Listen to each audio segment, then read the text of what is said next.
हमने पहले अम्ल क्षार की जो परिभाषाएं हैं वो पढ़ी। पहले आर्यनीय संकल्पना पढ़ी। आर्यनीय संकल्पना के अनुसार अम्ल क्षार की परिभाषा पढ़ने के बाद हमने ब्रोस्टेट लोरी संकल्पना के बारे में बात की। इसके बाद में हम अम्ल क्षार की परिभाषा जानने के लिए अम्ल क्षार की जो अच्छी या हम कह सकते हैं वो जो संकल्पनाएं थी वो थोड़ी उनके अंदर कुछ सीमाएं थी। हालांकि इसके अंदर भी सीमाएं हैं, लेकिन अम्ल क्षार की लुई संकल्पना उनसे अच्छी है। तो अम्ल क्षार की जो लुई संकल्पना है, तो अम्ल एवं क्षार की परिभाषित करने के लिए 1923 में लुईस ने ये संकल्पना प्रस्तुत की थी। 1923 में लुईस नामक वैज्ञानिक ने ये संकल्पना प्रस्तुत की थी। और इस संकल्पना के अनुसार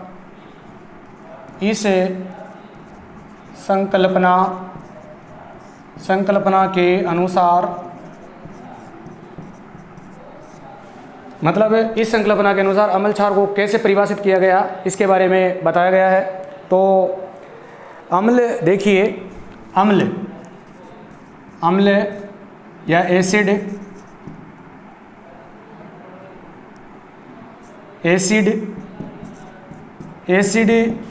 वे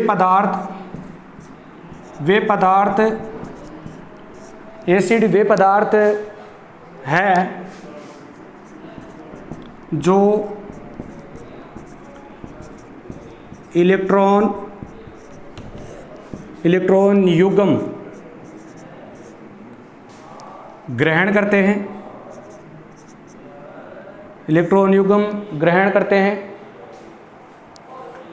इलेक्ट्रॉन युग्म ग्रहण करते हैं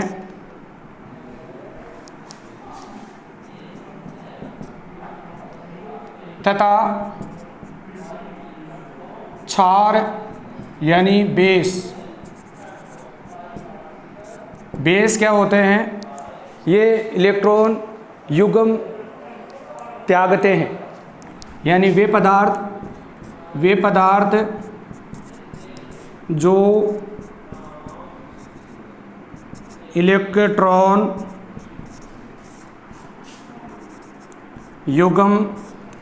युग्म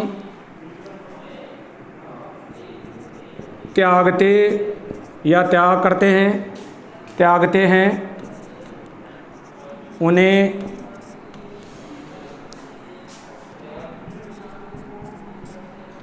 क्षार कहते हैं। यानी अम्ल क्षार की लुई संकल्पना के अनुसार इसके अनुसार अम्ल क्या होते हैं, वे पदार्थ हैं जो इलेक्ट्रॉन युग्म ग्रहण करते हैं, तथा क्षार वो होते हैं वे पदार्थ जो इलेक्ट्रॉन युग्म त्यागते हैं, उन्हें क्षार कहा जाता है। तो इसके बारे में आप समझ गए होंगे। इसका और भी हम कह सकते हैं, अर्थात इलेक्ट्रॉन युग्म ग्रहण करने वाले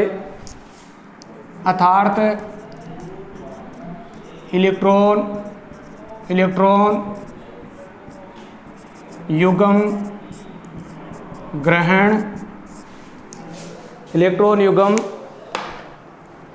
ग्रहण करने वाले अम्ल होते हैं, या उनकी प्रकृति अम्लीय होती है। इलेक्ट्रॉन युग्म ग्रहण करने वाले अम्ल कहलाते हैं या अम्ल कहते हैं। तथा जो इलेक्ट्रॉन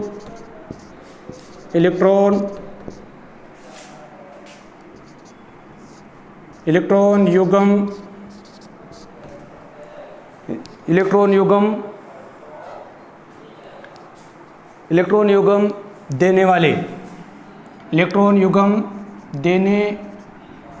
देने वाले क्षार कहलाते हैं। इलेक्ट्रॉन युग्म ग्रहण करने वाले अम्ल कहते हैं, उन्हें वाले अम्ल कहलाते हैं या अम्ल कहते हैं, तथा जो इलेक्ट्रॉन युग्म देने वाले होते हैं उन्हें क्षार कहते हैं या क्षार कहलाते हैं। इसके बाद में जैसे एक हम एग्जाम्पल देखते हैं कि इसके अंदर किस प्रकार से कौन से पदार्थ हैं जो इलेक्ट्रॉन युग्म रखते हैं। तो देखिए BF3 जैसे BF3 plus NH3, BF3 plus NH3, इस जो NH3 है जो अमोनिया है इसके पास एक एकाकी इलेक्ट्रॉन युग्म होता है, एक एकाकी इलेक्ट्रॉन युग्म होता है। यानी जो एकाकी इलेक्ट्रॉन युग्म रखने वाले होते हैं या जिनके पास एकाकी इलेक्ट्रॉन युग्म होते हैं वो तो क्षार होते हैं, तथा जिनके पास जो एकाकी इलेक्ट्रॉन युग्म ग्रहण करते हैं वो अम्ल कहलाते हैं। तो इसमें देखिए BF3 है, इसका जो अष्टक है वो पूर्ण नहीं है, तो इसके लिए ये एकाकी इलेक्ट्रॉन युग्म ग्रहण कर लेता है और ग्रहण करके इस प्रकार से ये F3B प्लस ये प्लस क्या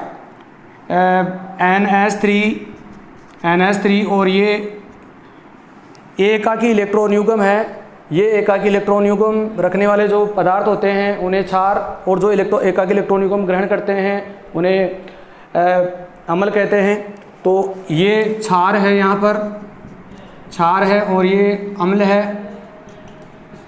ये एकाकी इलेक्ट्रॉन युग्म ये इसको दे देगा, देख करके ये इस प्रकार से F3B और ये NH3 अमोनिया है वो एक इलेक्ट्रॉन इसको दे देता है। तो ये उपसहसंयोजक बंध बना लेता है। उपसहसंयोजक बंध बना करके इस प्रकार से, यानी कहने का तात्पर्य जिनके पास एकाकी इलेक्ट्रॉन युग्म होता है और एकाकी इलेक्ट्रॉन देने वाले होते हैं उनको तो क्षार, और जो ग्रहण करने वाले होते हैं उन्हें अम्ल कहा जाता है। इसके बाद में हम बात करते हैं इसी के अंदर, इसका अर्थ यह है कि लुईस क्षार इलेक्ट्रॉन देते हैं। लुईस क्षार, इसका मतलब हम कह सकते हैं लुईस क्षार इलेक्ट्रॉन देते हैं लुईस क्षार इलेक्ट्रॉन देते हैं,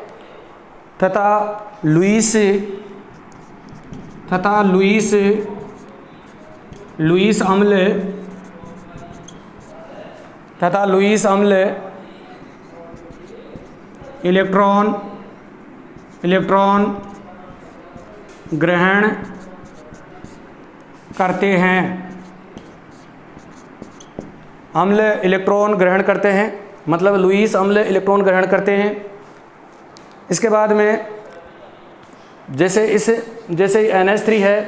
NH3 है, ये अमोनिया है। अमोनिया के पास एकाकी इलेक्ट्रॉन युग्म, एक इलेक्ट्रॉन युग्म है जो कि इसके पास है, और ये एकाकी इलेक्ट्रॉन युग्म इसको दे देता है, और देने से जो ये देने वाले पदार्थ वो होते हैं क्षार, और जो एकाकी इलेक्ट्रॉन युग्म ग्रहण कर लेते हैं उन्हें अम्ल कहा जाता है।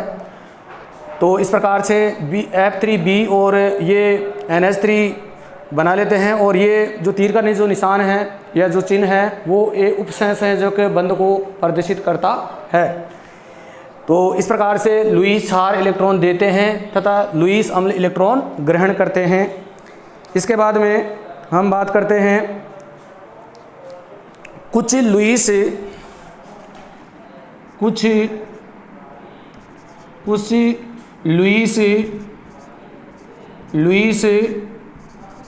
अम्लों के उदाहरण। कुछ लुईस अम्लों के उदाहरण देखते हैं। परीक्षा के अंदर लुईस अम्ल और लुईस क्षार दोनों मिक्स में कर देंगे। करने के बाद में आपको प्रश्न देंगे कि निम्न में से लुईस अम्ल व लुईस क्षार है वो छांटी, ऐसा प्रश्न आ जाएगा। तो उसके अंदर आपको लुईस अम्ल व लुईस जो क्षार है वो उसके अंदर से छांटना पड़ेगा।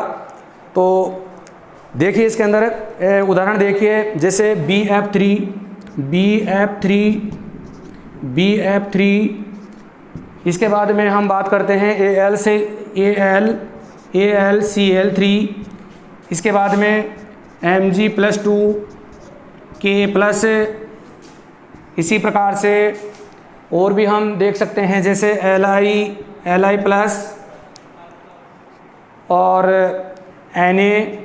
Na+ आदि है, वो लुईस अम्लों के उदाहरण हैं। तो लुईस अम्लों के उदाहरण के अंदर BF3, AlCl3, Mg+2, देखिए 2 है, इनके पास इलेक्ट्रॉनों की कमी है। इसी प्रकार से इन सभी के पास इलेक्ट्रॉनों की कमी होती है।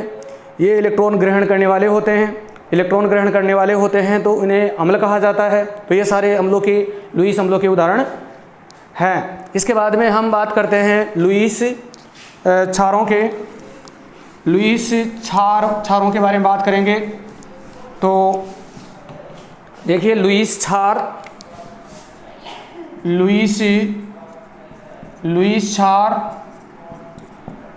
कुछ लुईस क्षारों के उदाहरण देखते हैं। तो इसमें लुईस अम्ल पहले हमने पढ़ लिए। इसके बाद में लुईस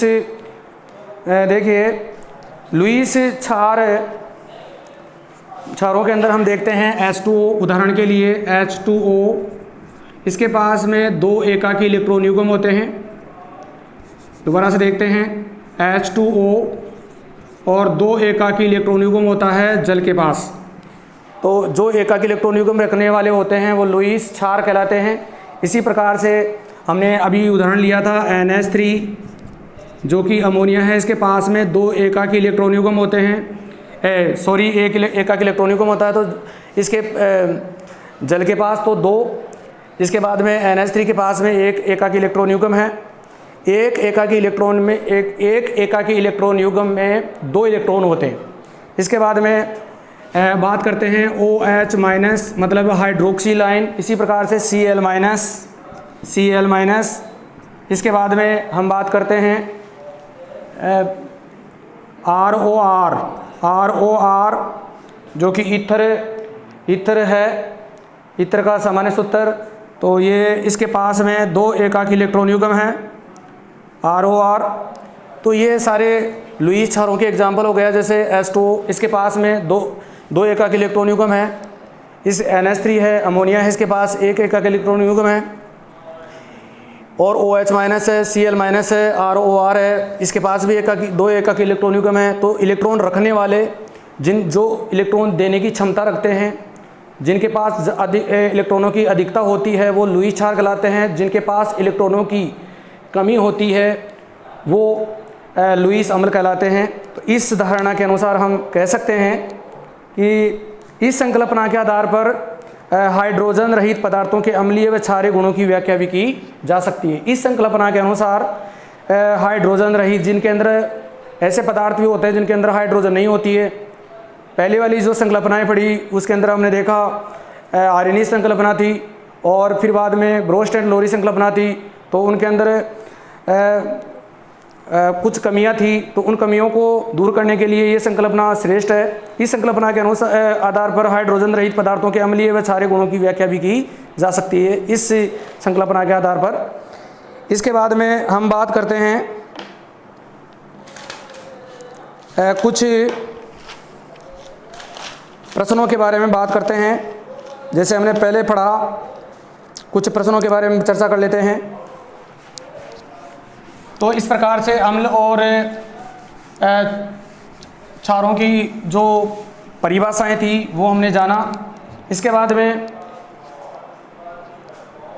इस जो संकल्पना है, ये जो मतलब लुईस संकल्पना है, लुईस जो संकल्पना है,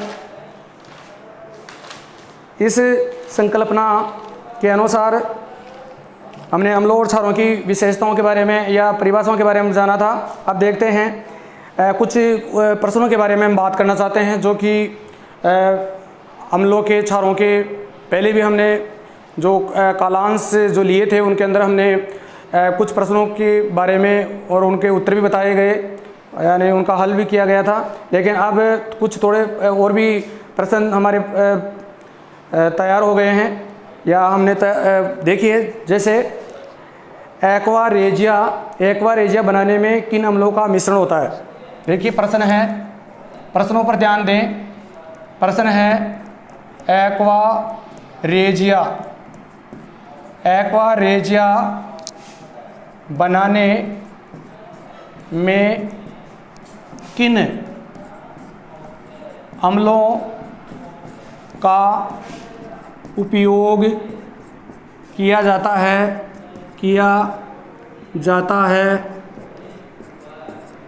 देखिए ध्यान दें, एक्वा रेजिया, देखिए ऐसे जो प्रश्न है वो परीक्षा की दृष्टि से बहुत ही महत्वपूर्ण होते हैं और परीक्षा के अंदर ऐसे प्रश्न ही पूछे जाते हैं। तो उन प्रश्नों के ऊपर आप ज़्यादा से ज़्यादा, यानी जो आपको पढ़ाया गया है उनको ऊपर ध्यान दें, और ध्यान दे करके फिर बाद में इन प्रश्नों को आप लिख करके या बार बार जो रिपीट करके समझ करके और नोट्स बना सकते हैं। इसके अलावा समझ सकते हैं। देखिए इसके अंदर एक्वा रेजिया बनाने में किन अम्लों का उपयोग किया जाता है, जो कि मैंने आपको पहले समझाया था। तो उसके अंदर एक्वा रेजिया बनाने के अंदर आपको बताया था कि 1 भाग सांद्र नाइट्रिक अम्ल यानी HNO3 और 3 भाग सांद्र HCl के से बने जो विलयन हैं उसे एक्वा रेजिया कहा था। एक्वा रेजिया या इसको अम्लराज कहते हैं। ये अम्लराज है वो, इसके अंदर जो धातुएं होती हैं, अगर धातुएं, ये कठोर से कठोर जो धातुएं होती है, उन कठोर से कठोर धातुओं को अगर इनके अंदर, इस विलयन के अंदर डाल दिया जाए तो वह भी गला सकता है। अर्थात ये एक प्रकार का भभकता द्रव है जो इस मतलब कठोर से कठोर प्लेटिनम, सोने चांदी जैसी धातुओं को भी गला सकता है या पिघला सकता है। इसका उत्तर आपको समझ में आ गया होगा। इसका उत्तर समझ में आ गया होगा। तो अब देखते हैं अगला प्रश्न, अम्लों का राजा। अगला प्रश्न है अम्लों का राजा। अम्लों का राजा, अम्लों का राजा यानी king of acid, king of acids, अम्लों का राजा किस अम्ल को कहा जाता है? किस अम्ल को कहा जाता है? तो अम्लों का राजा है वो H2SO4 को कहा जाता है। H2SO4 को कहा जाता है। तो इसका उत्तर आपको समझ में आ गया होगा। इसके बाद में उद्योगों में एक प्रश्न है, देखिए उद्योगों में बॉयलर, उद्योगों में प्रश्न है। अगला प्रश्न है उद्योगों में बॉयलर, उद्योगों में जो बॉयलर होते हैं वह सिंक इसी प्रकार से सैनिटरी, इसी प्रकार से हम बात करते हैं सैनिटरी में किस अम्ल का उपयोग किया जाता है? देखिए इसके अंदर उद्योगों में बॉयलर होता है। जो उबलने वाले जो द्रव पदार्थ होते हैं, उन उबलने वाले पदार्थों के अंदर से सफाई करने के लिए, सिंक की सफाई करने के लिए, इसके साथ ही सैनिटरी जो सैनिटरी होती है उनकी जो साफ़ सफाई है वो कौन से अम्ल से की जाती है? तो इसमें हम देखते हैं हाइड्रोक्लोरिक अम्ल या HCl अम्ल से की जाती है। इसके बाद में बात करते हैं मिल्क ऑफ मैग्नीशिया का उपयोग लिखिए। अगला प्रश्न है मिल्क ऑफ मैग्नीशिया का उपयोग लिखिए। मैंने आपको कई बार बता दिया कि ये परीक्षा की दृष्टि से बहुत ही महत्वपूर्ण पदार्थ यौगिक है मिल्क ऑफ मैग्नीशिया, इसका उपयोग लिखिए। मिल्क ऑफ मैग्नीशिया का जो अणुसूत्र है वो Mg कोष्टक OH2 यानी मैग्नीशियम हाइड्रोक्साइड। इसकी जो pH का मान है वो 10 होता है। तो इसके अंदर मिल्क ऑफ मैग्नीशिया का जो उपयोग है वो है एक एंटासिड के रूप में काम में लेते हैं इसे, जो कि हमारे पेट के अंदर अम्लता ज़्यादा हो जाती है। अम्लता होने के कारण पेट में जलन व दर्द होने लगता है, जिसके कारण इस दर्द व जलन को कम करने के लिए हम एंटासिडों का उपयोग करते हैं या उनको एंटासिड के रूप में काम में लेते हैं। एंटासिड को हमने पहले बताया था कि ये प्रतिअम्ल, एंटासिड को प्रतिअम्ल के नाम से जानते हैं। तो ये एक दुर्बल क्षार है। इसके बाद में अगला प्रश्न हम बात करते हैं, निम्न में से लुईस अम्ल व लुईस क्षार छांटिए। प्रश्न है अगला, वेरी मोस्ट क्वेश्चन है भाई। निम्न में से लुईस अम्ल एवं लुईस क्षार छांटिए। तो देखिए इसके अंदर निम्न में से, यानी यहाँ पर ध्यान दें, निम्न में से लुईस अम्ल और लुईस क्षार हमारे को छांटना है। तो इसके अंदर निम्न के स्थान हम लिख रहे हैं, जैसे BF3, यही भी प्रश्न में आ रहा है BF3। इसी प्रकार से NH3, इसके ऊपर एकाकी इलेक्ट्रॉन युग्म है। इसी प्रकार से हम बात करते हैं Li+, इसके बाद में हम बात करते हैं H2O, जिसके पास 2 एकाकी इलेक्ट्रॉन युग्म थे। इसके बाद में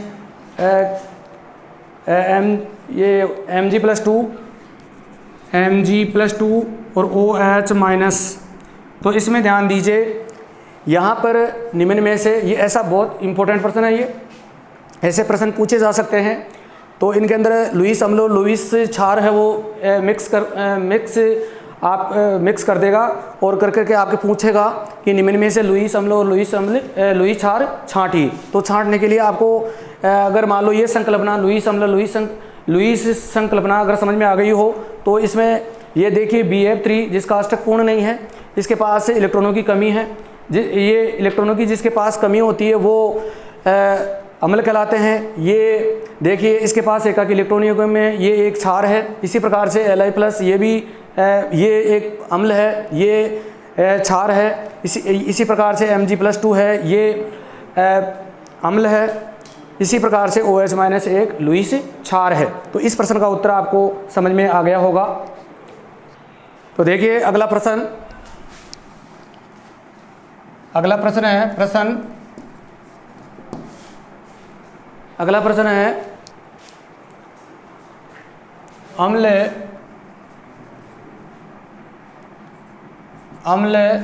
धातु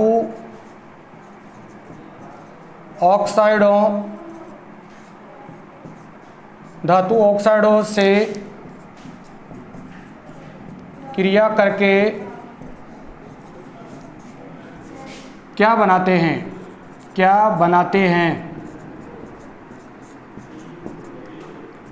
हैं।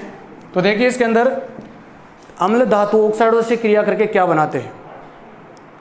अम्ल है वो धातु ऑक्साइडों से क्रिया करके क्या बनाते हैं। तो आपको बताया था अम्ल धातु ऑक्साइडों से क्रिया करके लवण व जल बनाते हैं। तो आपको बताया था जिस प्रकार से अम्ल है धातु ऑक्साइडों के अंदर हमने ZNO लिया था।